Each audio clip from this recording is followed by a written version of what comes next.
kita bicara khusus tentang kompetensi. Kalau saya ibaratkan, kompetensi itu ibarat orang perjalanan, start dari posisi A maunya ke posisi C, start jam 8, harus sampai tujuan di posisi C harus jam 9.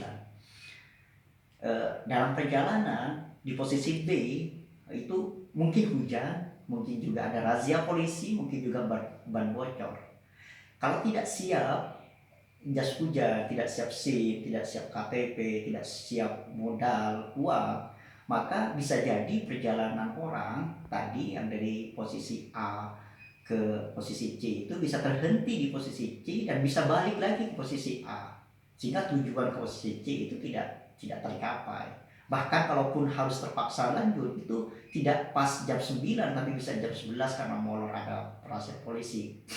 Tapi bagi orang yang siap, dia sudah siap jas hujan, dia sudah siap SIM, dia sudah siap uang kalau ada ban bocor, maka tantangan di posisi B tadi itu akan terlewati dengan mudah dan dia nyampe kepada posisi tujuan C itu tepat jam 9. Itulah kompetensi. Jadi cukup mudah dari awal, cukup pengetahuan dari awal, cukup keterampilan dari awal, sehingga walaupun ada tantangan di pertengahan, ada tantangan yang akan menghambat dia sudah cukup modal, dia juga cukup pengetahuan, sudah cukup segala macam, sehingga cita-cita tujuan yang dia akan capai itu akan mudah dia laksanakan. Itulah kompetensi ibaratnya. Jadi tidak mudah terkalahkan oleh tantangan, tidak mudah terkalahkan oleh sesuatu yang akan menghambat dia di pertengahan jalan. Sehingga penting, maka di sini posisi pendidikan sangat penting untuk bisa kita meningkatkan kemampuan kita. Untuk apa tujuannya? Untuk kita bisa minimize dan bisa memecahkan persoalan di tengah jalan ketika ada hal-hal yang tidak diinginkan. Oke, kita melihat misalkan sebuah data ini, World Economic Forum merilis peringkatan melalui World Wide Education for Future Index pada 12 Maret 2009. Negara yang 10 negara yang sangat kompetitif dalam menghadapi tantangan SDM masa depan. 3 indikator ukurannya dari 50 negara di dunia, yaitu inisiatif kebijakan dalam menentukan arah SDM ke depan. Yang kedua adalah metodologi yang digunakan dalam dunia pendidikan. Yang ketiga adalah lingkungan sosial ekonomi yang mendukung terhadap kemajuan SDM ke depan. Negara yang sudah melakukan itu inisiatif kebijakan untuk meningkatkan kualitas SDM sesuai dengan perkembangan teknologi dan pasar, posisi pertama adalah Finlandia.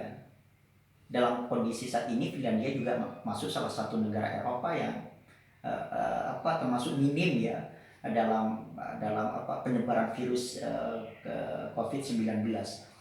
Yang kedua adalah Swiss. Kita tahu Swiss adalah negara yang sangat maju memang, selain bersih mereka juga kompetitif. Selandia Baru, Swedia, Kanada, Belanda, Jerman, Singapura, Prancis, Inggris. Dan ternyata Indonesia dari 50 negara itu masuk 43 negara. Jadi masih di bawahnya Thailand, masih di bawahnya Malaysia, masih di bawahnya Vietnam, bahkan sangat jauh dari Singapura. Jadi apa yang tertinggal kita? 3 kebijakan itu, inisiatif kebijakan SDM kita mau diarahkan kemana? Kita lihat misalkan SDM kita di birokrasi, karena ini bicara publik ya, berarti bicara SDM pada sektor publik yang bersentuhan langsung dengan masyarakat. Ingat, SDM publik itu dia minimal punya 3 kriteria. Dia inovatif, dia inspirator atau motivator, dan ketiga dia problem solving. Jadi ketika 3 indikator ini tidak dimiliki, maka dia tidak bisa memecahkan persoalan-persoalan publik yang menyangkut juga persoalan ekonomi, persoalan pelayanan, persoalan politik, persoalan pendidikan, kesehatan dan sebagainya. Nah, maka dalam metode rekrutmen SDM sektor publik itu metodenya sentralistik. Metodenya satu, rekrutmennya 1 pintu dengan skor juga yang sama.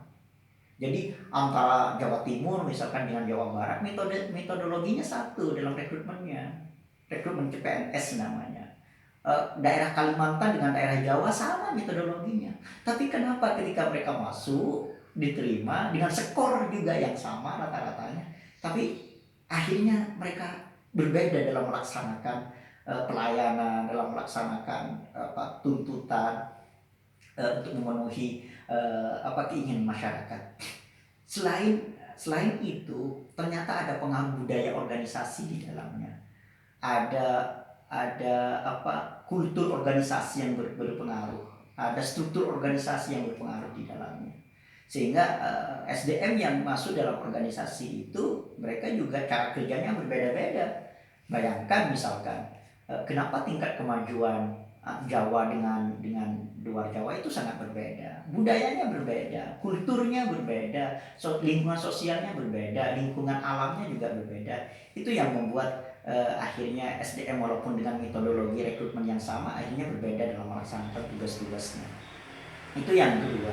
Yang ketiga, apa problemnya sehingga kita ini bisa tertinggal dari negara-negara yang tadi kita sebutkan. Yang pertama karena tadi disebutkan inisiatif kebijakan masalah arah SDM kita diarahkan kemana itu tidak jelas. Setiap 5 tahun berubah kebijakan pendidikannya, berubah metodologinya, terus metodologi pembelajarannya juga kita masih sangat tertinggal, masih sangat manual kita dibandingkan dengan negara maju tadi. Terus yang ketiga adalah lingkungan sosial ekonominya. Kita selalu mengarahkan SDM kita itu pada SDM yang dalam ruang lingkup pasar, sehingga tujuannya hanya bekerja, tidak dimotivasi untuk bagaimana dia menciptakan lapangan pekerjaan. Yang ketiga, yang keempat ini kecerdasan buatan sebagai alat bantu manusia masa depan. Jadi ini AI yang disebut AI atau artificial intelligence. Ini yang sangat menjadi persoalan sebenarnya bagi SDM yang tidak memiliki kualifikasi, ada kompetensi yang sangat bagus. Emotional quotient, terus pemikiran kreatif, kolaborasi itu nanti yang dibutuhkan ke depan.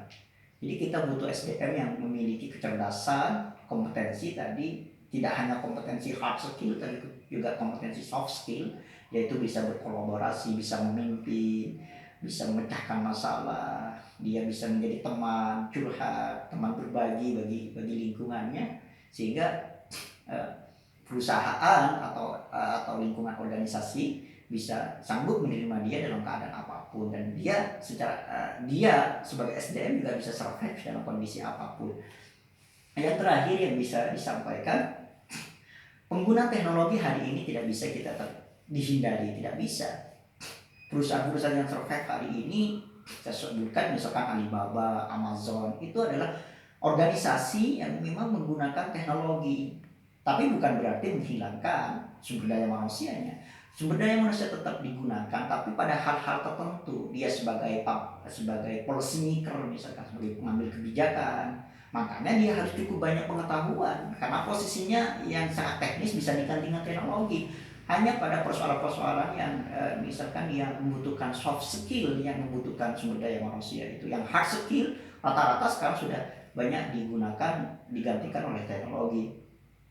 Terus selain kebijakan tentang penggunaan teknologi tadi sebagai persoalan dalam rangka menyiapkan SDM, juga kebijakan negara sangat berpengaruh juga. Apakah negara menginginkan menggunakan teknologi secara misalkan maksimal sehingga mengurangi tenaga manusia, itu sangat memungkinkan untuk menggeser keberadaan sumber daya manusia. Hari ini misalkan tidak bisa dipungkiri dengan adanya media sosial, media televisi dan sebagainya, kita dengan sumber daya manusia yang lain dengan negara lain, kita tidak bisa dipungkiri misalkan kedatangan banyak tenaga asing dan tenaga sumber daya pribumi kita juga tergeser oleh mereka. Karena apa? Karena yang pertama adalah kebijakan negara tidak memprioritaskan misalkan 90% tenaga perusahaan boleh masuk ke negara kita, tapi dengan syarat 90% tenaga